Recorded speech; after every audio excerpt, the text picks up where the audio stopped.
Inilah sejumlah mobil Jeep bekas peninggalan Perang Dunia yang ada di kota Palembang. Mobil ini sendiri terlihat cukup muda, padahal umurnya sudah melebihi dari 20 tahun. Dalam melakukan perawatan mobil Jeep ini sendiri, pemilik harus saling berkomunikasi dengan sesama pecinta Jeep lainnya, dikarenakan peralatan dan spare part Jeep saat ini sudah mulai langka. Para pemilik Jeep harus menunggu 1-2 tahun agar mendapatkan peralatan bila ada bagian Jeep yang mengalami kerusakan. Perawatan memang itulah fungsinya kita ada komunitas, karena untuk spare part itu kita harus banyak mendengar ataupun nanya-nanya sama ke kawan-kawan atau komunitas.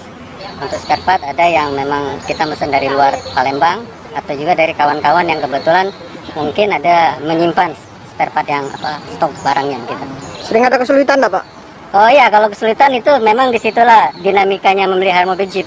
Jadi jangan bingung atau heran kalau Jeep itu bisa 1-2 tahun ngebangunnya atau memperbaiki. Salah satu pemilik Jeep menjelaskan kalau Jeep yang dimilikinya merupakan bekas peninggalan orang tuanya. Sebelumnya mobil Jeepnya sudah hampir 10 tahun tidak bisa di-starter. Namun setelah dilakukan perbaikan mobilnya bisa dioperasikan. Peninggalan orang tua dulu mobil dinas ini kan, Bekas mobil dinas TNI, Pak? TNI benar. Sampai sekarang ini pun baru hidup nih, udah 10 tahun dah hidup. Iya. Gitu ya? Perawatannya sendiri dapat dari mana, Pak? Kalau perawatan masih ada. Masih ada ya? Alatnya masih ada dibanding sama Willys, ini masih ada.